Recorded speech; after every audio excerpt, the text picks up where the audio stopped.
마태복음 11장 15절에서 19절 말씀입니다.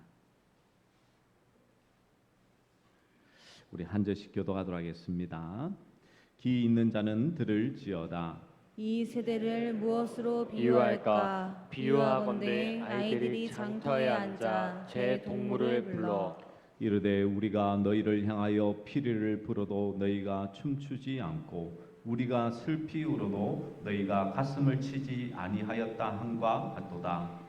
요한이 와서 먹지도 않고 마시지도 아니하매 그들이 말하기를 귀신이 들렸다 하더니 인자는 와서 먹고 마심에 말하기를 보라 먹기를 탐하고 포도주를 즐기는 사람이요 세리와 죄인의 친구로다 하니 지혜는 그 행한 일로 인하여 옳다함을 얻느니라. 아멘. 지난주 말씀에 요한은 율법과 옛 선지자의 시대를 마감하는 가장 위대한 선지자였죠. 언약의 실체요 완성자이신 예수님을 직접 대면하여 선포하였기에 어떻게 보면 선지자 이상의 그 인물이었습니다. 그러나 그럼에도 불구하고 요한은 어디까지나 율법과 선지자의 옛 시대에 속하여 예수 그리스도를 예언하는 한계를 벗어나지 못하였기에 요한은 큰 자이지만 천국에서는 가장 작은 자보다 더 작은 자라고 예수님께서 말씀하셨죠.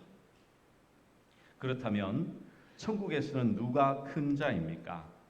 이에 예수님께서 천국은 요한의 때부터 강하고 힘차게 이 세상으로 밀고 들어와 전진하고 있기 때문에 예수 그리스도께서 십자가로 온전히 드러내신 천국에 참여된 자는 요한보다 큰 자라고 말씀하셨죠. 그러니까 천국에는 큰 자, 작은 자가 있다라는 뜻이 아닙니다. 언약의 성취로 온전히 이루신 큰 자이신 예수 그리스도께 연합된 자가 큰 자라는 것을 우리는 말씀을 통해서 확인할 수 있었죠. 이제 예수님께서 요한에 대한 말씀을 이어가시면서 한 가지 비유의 말씀을 합니다. 그것은 바로 오늘 읽었던 그 본문의 내용이죠. 우리는 이 본문의 내용을 알고는 있습니다. 여러분들도 이 본문의 내용을 모르는 분들은 없을 거예요. 신앙생활을 좀 해보신 분들은 알고는 있는데 정확한 의미가 무엇인지를 이제 생각 안 하고 그냥 넘어가셨을 거예요. 왜냐하면 이 부분은 그렇게 중요한 부분이 아니라고 생각하고 그리고 앞부분과 뒷부분에 명확한 사건이 있기 때문에 이 비유의 말씀을 그냥 넘어갈 때가 있습니다. 그러면 이 비유에 대해서 우리가 어떻게 생각을 해야 될까요?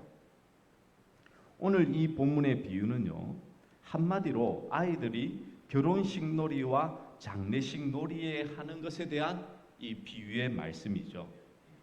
장터에서 아이들이 결혼식 놀이를 하면서 피리를 불면 다른 친구들이 와서 동조하며 춤을 추어야 되는데 전혀 그러지 않았습니다.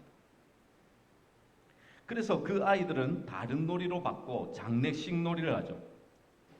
장례식 놀이에서 아이들이 슬피 울면 친구들이 와서 참여하며 가슴을 치며 또 그 장례식 놀이에 동조를 해야 되는데 전혀 그렇게 하지 않는다라는 것이 이 비유의 내용이죠. 그러니까 그렇습니다. 우리가 지금은 요즘 아이들은 놀이터에서 그렇게 많이 놀지 않았지만 제가 어릴 때만 하더라도 이 밖에 나가서 친구들과 노는 것이 아주 자연스러운 문화였죠.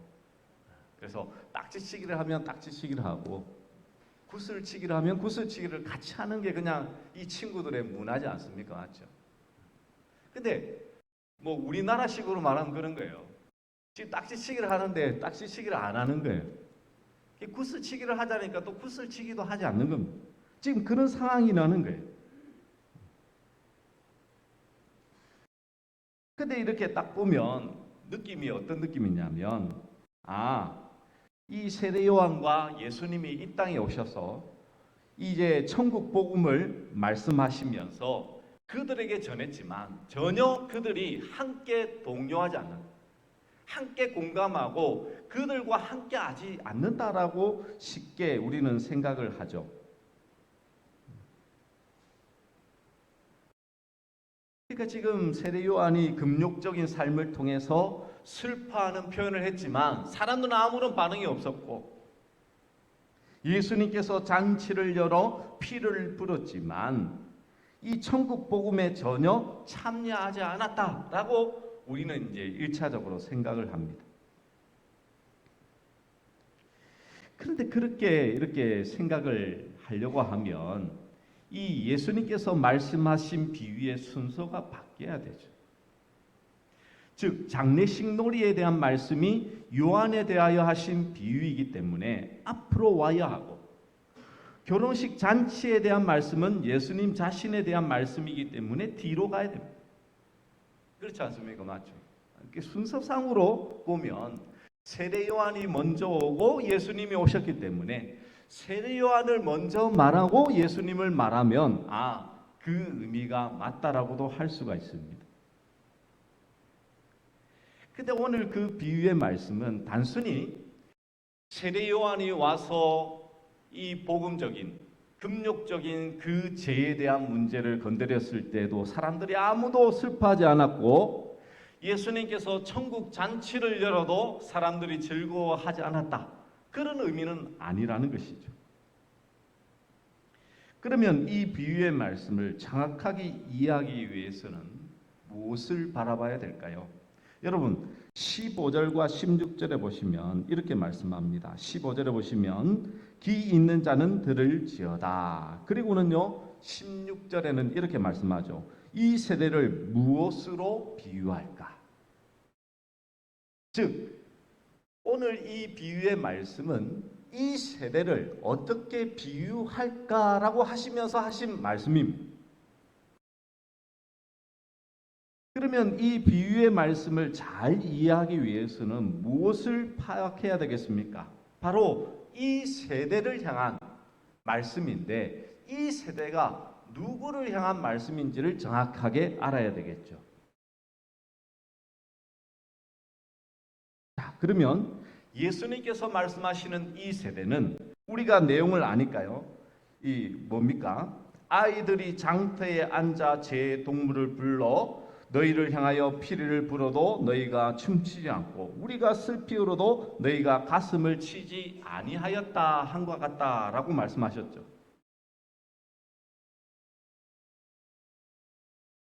그 말은 이 세대는 지금 그 자리에 앉아서, 이 장터에 앉아서 아이들이 앉아서 동물을 부릅니다. 그리고는 그 동물을 향해서 지금 뭐 하고 있는 겁니까? 지금 핀잔을 주는 거죠.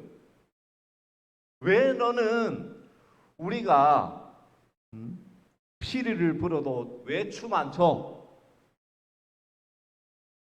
왜 우리가 슬퍼해도 너 슬퍼하지 않아? 왜 함께 안 울어? 지금 아이가 뭐 하고 있는 겁니까? 지금 혼내고 있는 겁니다.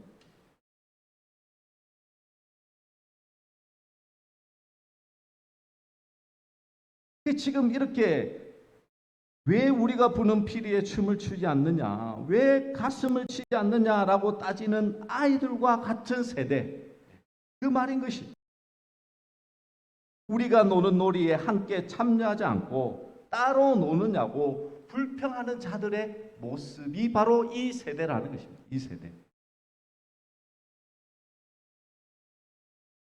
그러면 이 세대는 어떤 세대일까요? 누구를 들어서 말씀하고 있을까요?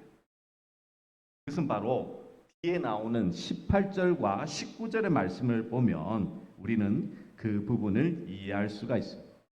우리 18절, 19절 말씀 우리 같이 한번 읽어보도록 하겠습니다.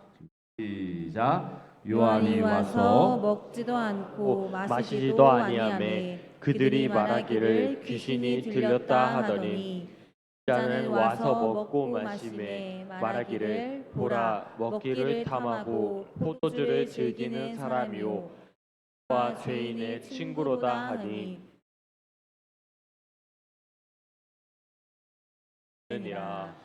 아멘. 여러분 지금 예수님께서는 이제 결론의 부분을 말씀하시면서 말씀하기를 요한이 와서 먹지도 않고 마시지도 아니하니까 그들이 말하기를 귀신이 들렸다. 그리고 예수님께서 와서 먹고 마시니까 말하기를 먹기를 탐하고 포도주를 즐기는 사람이요 세리와 죄인의 친구로다라고 말합니다.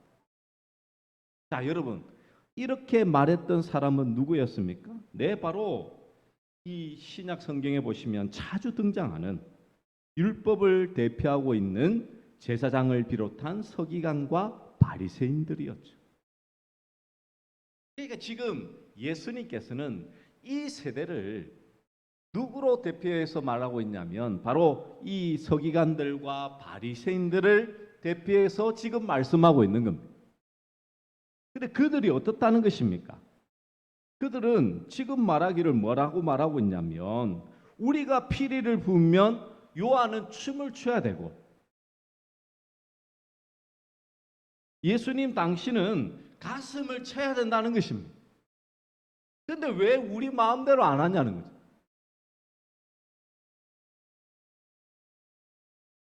오히려 그 반대로 잔치 분위기에 요한은 금욕적으로 금식을 하며 지냈고 장례 분위기에 예수님은 죄인들과 먹고 마시는 방탕한 생활을 하였다고 비난하고 있는 것이죠. 지금 이건 무엇을 말씀하고 있는 겁니까? 지금 서기관들과 바리새인들은요, 지금 하나님의 일을 감당하고 있는 세례 요한, 예수님에 대해서는 전혀 관심이 없어요. 뭐만 관심이 있습니까? 지금 내 입장에서 내 중심적으로 내가 하고 있는 놀이에 왜 동참을 하지 않느냐고 지금 비난하고 있다는 것입니다. 그걸 지금 누가 하고 있다고요? 바로 이 서기관과 바리새인들이.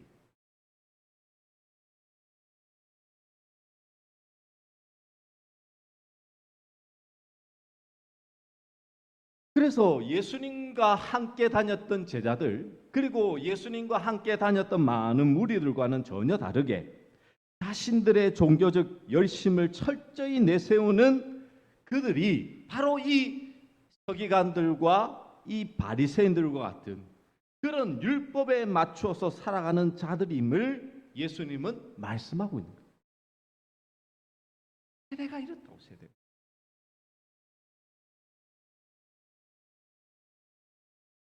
세례자 요한을 만든 이스라엘의 태도는요 완악하고 악의적이었습니다.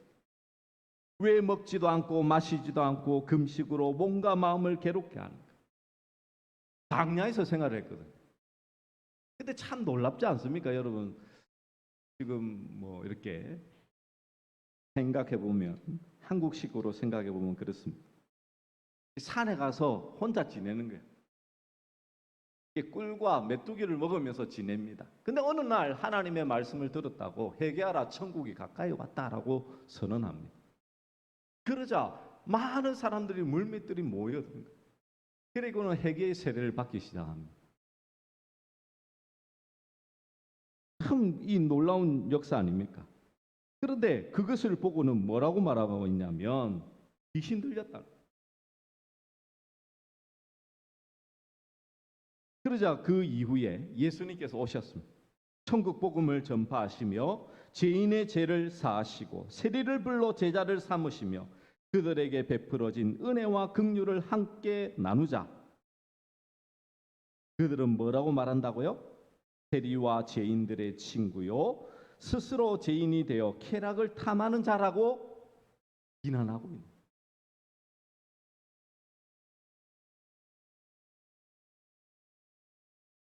자기들이 원하는 그 종교의 방식대로 요한과 예수님이 맞추어 주지 않는다고 비난하는 세대라는 것입니다. 이 세대.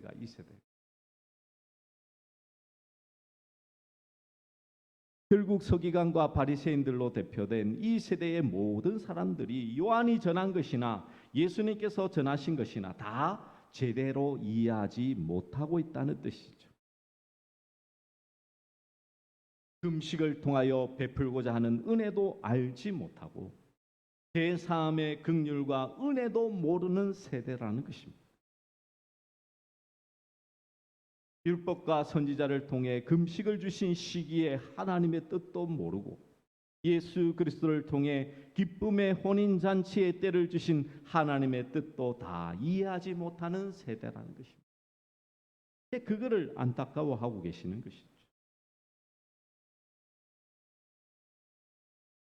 여러분 아시겠지만 세례 요한과 예수님의 시대는요 완전히 이렇게 근본적으로 다른 시기가 아니지 않습니까? 율법과 선지자의 때가 이제는 요한의 때까지이므로 이제는 구약과 신약이 공존하는 그 시대 가운데에 하나님의 그 역사를 이루어 가고 있는데, 그런데 이 세대는 뭐 하고 있다고요? 왜 우리 방식대로 하지 않느냐고 비난만 하고 있는 거죠.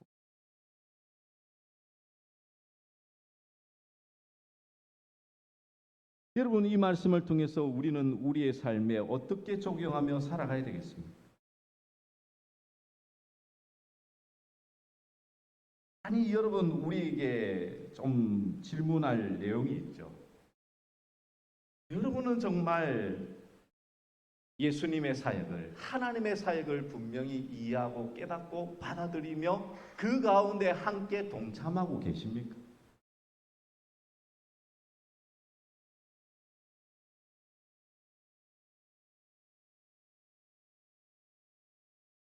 여러분 이 성경과 하나님의 말씀을 볼 때에 우리는 좀 명확하게, 정확하게 우리가 조금은 이해하고 받아들일 필요가 있습니다.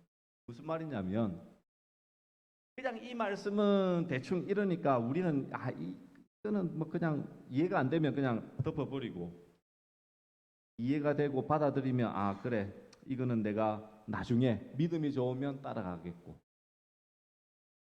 이런 식으로 우리는 하나님의 말씀을 그냥 내 방식대로만 받아들이면요 이거는 아무런 삶의 변화가 없습니다.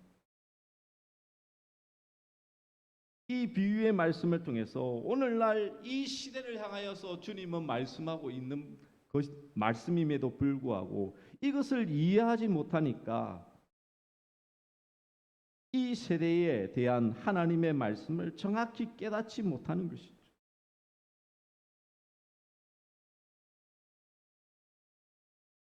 여러분 오늘날 우리가 정말 하나님의 일, 하나님의 사역, 하나님의 역사를 우리의 삶 속에 이루는 것이 과연 가능한 것일까요?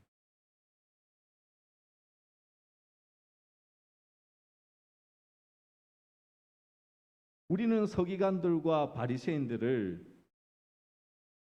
이 삼자의 입장에서는 정말 우리가 이렇게 뭐라 해야 됩니까? 평가하고 평가절하고 믿음도 없고 참 저런 연약한 사람이라고 말하지만, 근데 이스라엘에서는요 누구보다도 하나님 앞에서 바르게 서 있던 사람들이었어요.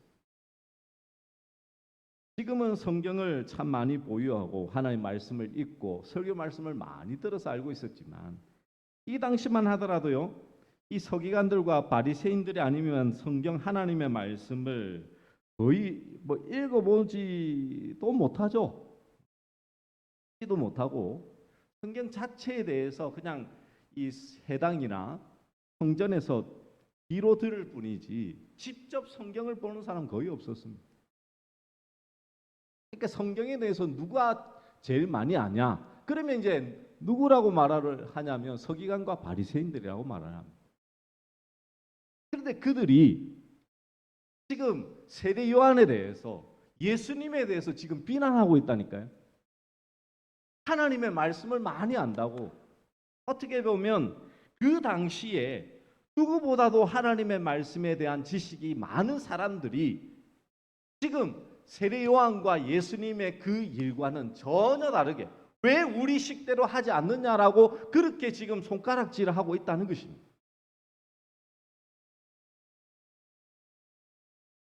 그러면 오늘날도 마찬가지죠. 그렇지 않습니까?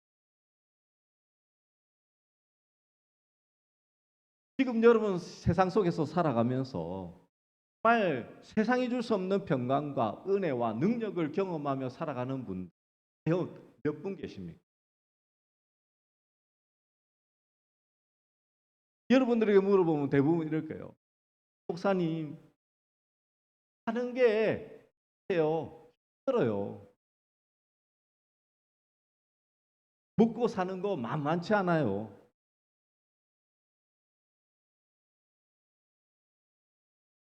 또 주일날 예배 시간에는 좀 나오면 뭔가 내가 원하는, 세상 속에서 많이 힘들었으니까 좀 이 하나님 말씀이라도 내게 위로되고 힘이 되는 그런 말씀을 듣기를 원해요. 이게 대부분 일반적인 성도들의 모습이 아닙니까?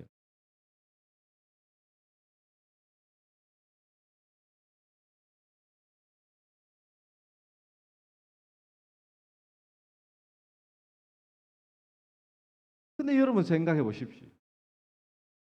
우리 하나님께서 여러분의 삶을 모르고 아예 공감 없이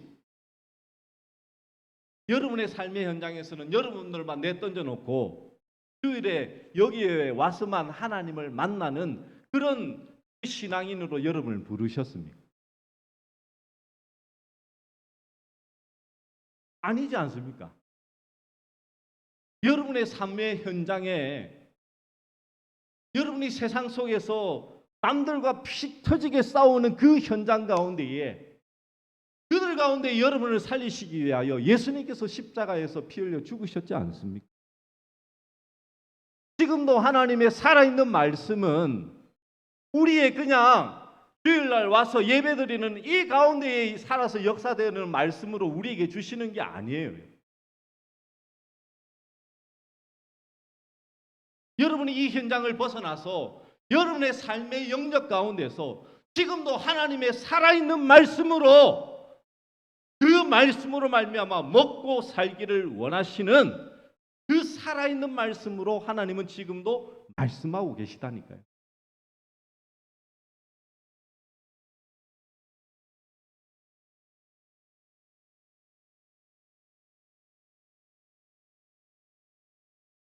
그렇다는 것은 무엇입니까?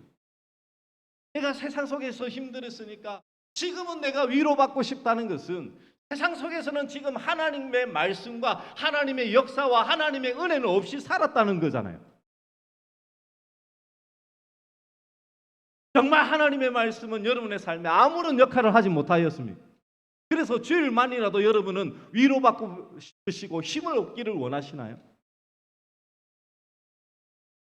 하나님의 말씀은 주일 말씀밖에 안 됩니까?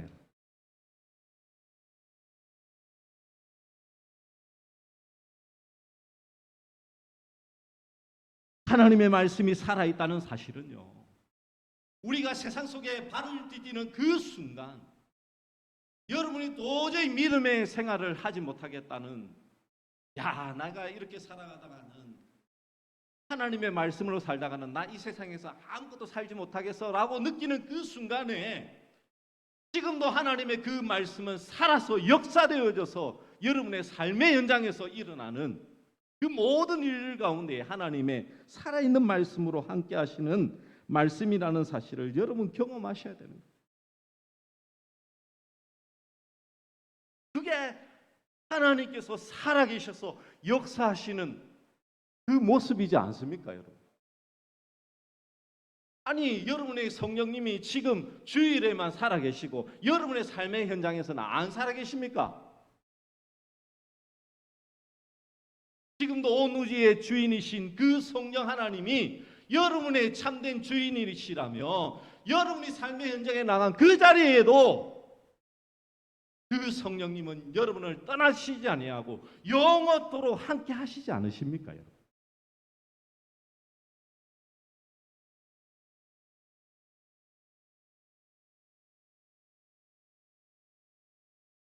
그래서 여러분, 주일날 와서 하나님의 말씀을, 하나님의 예배를 드리는 삶은요, 내 기준을 맞추는 게 아닙니다, 여러분. 오직 주의 뜻이 어떠한 것인지, 주의 일이 어디에 있는지를 살피는 것이 오늘 우리가 함께 모여 예배드리는 참된 예배자의 모습이라는 것을 여러분 꼭 기억하시기를 온전히 믿으시기를 간절히 축원합니다. 우리 사람은요, 죄인이기에 항상 우리 중심으로 흘러가게 돼 있다니까요.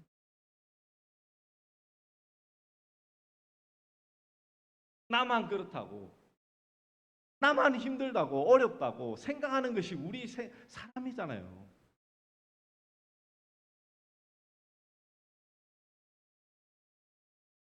주님은요 19절 마지막 절에 이렇게 말합니다. 지혜는 그 행한 일로 인하여 옳다함을 얻느니라 라고 말씀합니다. 이 말씀은 무슨 의미일까요? 당시 종교 지도자들은 예수님의 말씀을 받아들이지 않고 율법의 예틀을 가지고 스스로 의인으로 가장하고 있었습니다. 그것은 지혜가 아니죠. 지혜라는 것은요, 성경은 항상 말을 합니다. 이 살아있는 지혜는 하나님을 경외하는 것이요, 그 경외함은 신약에 오면 누굽니까? 바로 예수 그리스도. 하늘의 지혜는 예수님으로 모든 것을 보는 게 지혜인 거예요. 그런데 참된 지혜라고 할 수 없는 것을 가지고 있는 사람들은 자기 지혜로, 즉 자기의 지혜로 천국을 이루어내려고 하죠. 그러다 보니 참된 지혜이신 예수님을 뭐 하냐면 거부하고 밀어내는 거예요. 왜? 내 죄가 가득 차서 내 지혜로 가득 차 있으니까 참된 지혜를 지혜로 못 보는 거예요. 세례 요한과 예수님이 하시는 이 복음의 역사는 지금 나와는 전혀 상관없는 거예요.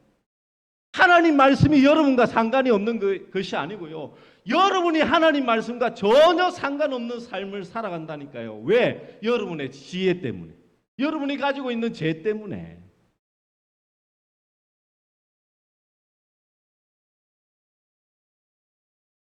이것이 바로 아이들이 장터에서 노는 놀이의 그 불과한 세대의 모습이에요. 많은 말씀을 가지고 사람들은 얘기합니다. 이 말씀이 이렇다, 저 말씀이 저렇다.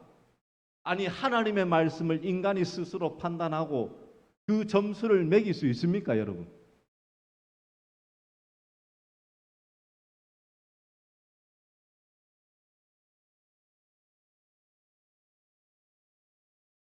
지금 이 시대가 어떤지를 여러분 정확하게 아셔야 되겠죠, 여러분.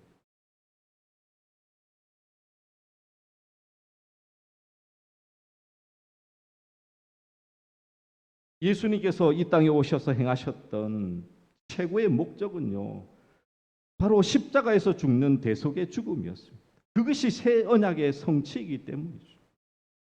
이 지혜는 행한 일로 인하여 옳다함을 받는다는 것은 하나님께서 행하시고자 하는 그 진리의 일을 행할 때에 정말 하나님으로부터 모든 것을 인정받는다는 것입니다.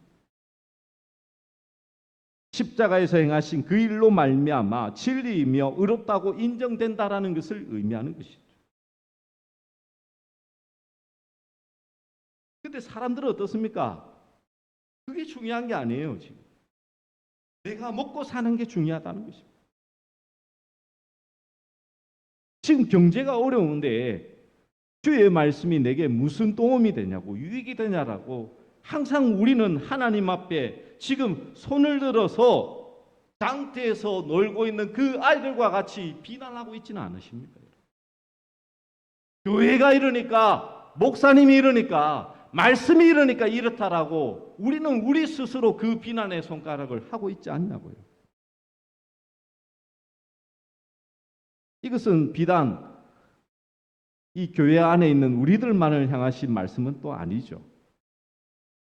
분명히 하나님의 구원 역사에 대해 조롱을 하고 있는 세상을 향한 말씀이기도 합니다. 예수님과 요한이 배척을 당한 것 같이 지금도 예수님을 따르는 이들을 배척하는 많은 사람들이 있죠. 우리가 복음을 전하기 위하여 태신자를 품고 기도하는 이 모든 것들이 세상 사람들의 눈에는 볼 때는 어떻습니까? 얼마나 참 허탄한 것입니다. 아니, 지금 먹고 사는 돈이 중요하지 신앙을 가지는 것이 무엇이 중요하다고 생각하느냐고. 그것이 세상의 일반적인 생각이지 않습니다.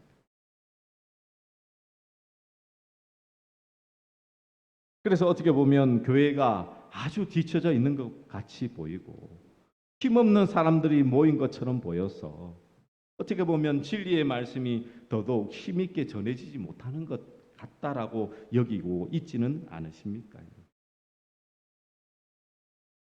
그러나 여러분, 우리가 생각할 것은 다른 것이 아닙니다. 모든 평가는 하나님께서 행하시고요.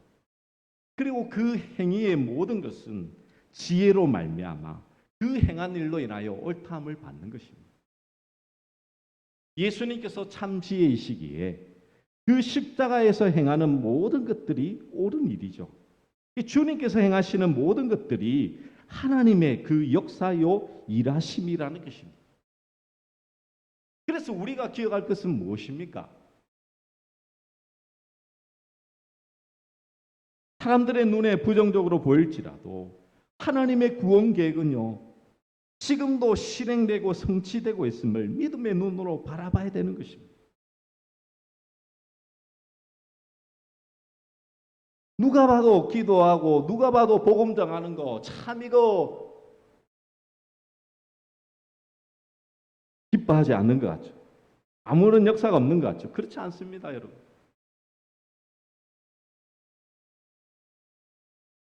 지금도 하나님은 한 영을 향하신 그 주님의 구원의 역사를 지금도 성령 하나님으로 말미암아 우리 가운데서 역사하고 있다는 사실을 우리가 바라보지 않는다면 누가 이 하나님의 그 사역에 동참할 수 있겠습니까, 여러분?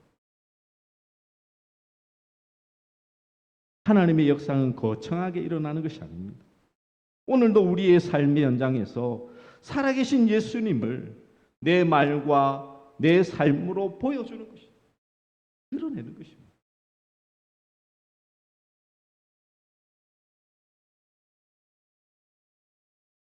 모든 사람들이 말을 하듯이 아니 하나님이 어디 있냐고, 신앙과 믿음을 가져서 잘 먹고 잘 살아지 왜 그러냐고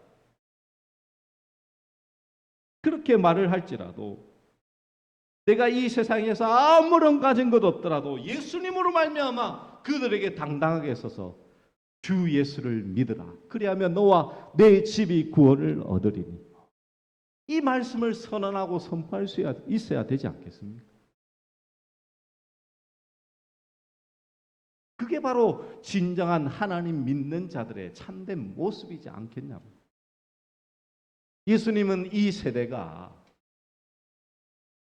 자기들 방식대로 되지 않는다고 비난하고 있는 어린아이와 같다라고 말씀하고 있는데, 우리도 이 하나님을 믿는다라고 말하는 신앙인이라고 말하고 있는 우리들도 이 비유의 말씀처럼 지금도 우리는 세상을 향하여 많은 사람들을 향하여 비난하는 자리에만 머물고 있지 않으십니까?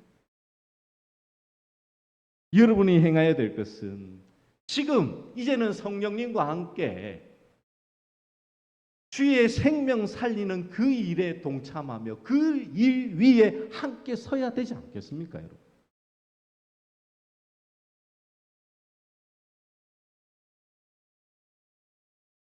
지금은 주님은요, 마지막 시대에 주님이 오실 그때까지 이 죄에서 죽을 수밖에 없는 우리를 살리시기 위하여 지금도 복음의 그 역사를 지금 이 세계 가운데서 지금도 쉬지 않으시고 하나님의 열심으로 이루고 계시는 하나님이십니다.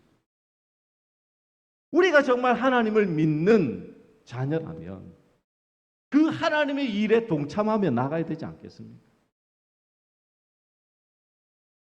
이 세대와 다른 그 사람의 모습은요, 다른 게 아닙니다. 여러분이 정말 하나님 아버지의 마음을 가지고 계십니까? 정말 영혼을 향한 그 하나님 아버지의 마음을 갖고 계시냐고.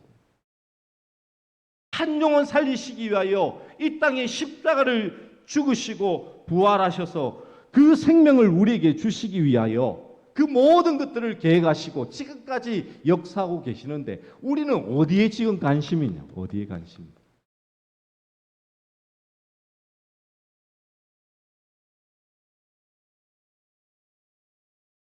내가 정말 건강한 성도냐 아니냐 어떻게 알 수 있겠습니까? 다른 거 아니에요. 정말 하나님 아버지의 마음이 있는지, 영혼에 대한 그 사랑함이 여러분 안에 있는지, 예수님 믿지 않는 남편과 아내와 자녀와 부모님과 이웃을 볼 때 여러분 아무런 감동이 없다면 여러분 지금 이 세대와 똑같은 자들. 그들을 위하여 가슴을 치시고 우셔야죠. 왜? 지금 그들이 뭡니까? 죽어 있는 영혼들인데. 그들을 위하여 예수님께서 피 흘리셨는데 왜 여러분은 가만히 계십니까? 여러분?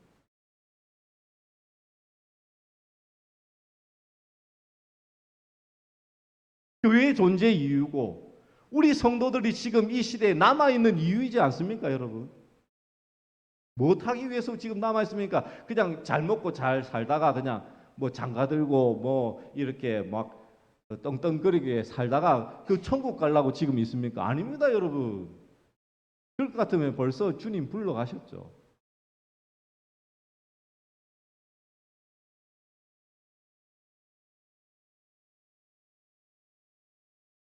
그러므로 우리 원주시민교회 성도 여러분, 이 마지막 시대에 여러분이 생각할 것은 다른 것이 아닙니다. 여러분이 정말 내가 신앙인으로서 믿음을 가진 자로서 내가 하나님 앞에 서 있다는 사실을요, 우리는 다양하게 알 수가 있습니다. 근데 그 중에서 하나, 여러분의 마음이 지금 어디에 가장 중심을 두고 계십니까? 정말 생명에 대한, 영혼에 대한 갈급함으로 있으십니까? 아니면 지금 세상의 일에 여러분의 모든 관심과 여러분의 시선이 빼앗겨 있습니다. 주님은 창세전부터 이미 우리를 구원하시기 위하여 예수 그리스도를 보내시기 위한 구원 사역을 미리 계획하시고 예비하시고 또 그것을 이루시고 그 가운데 구원의 사역을 계속해서 실행하고 성취하고 계신데 우리의 관심은 어디에 있냐고. 이 은혜 속에서 매일의 삶을 주님 앞에서 살아가시는 우리 모든 믿음의 종들 되시기를 간절히 축원합니다. 우리 말씀을 기억하며 나는 주님께 속한 자, 우리 함께 찬양하도록 하겠습니다.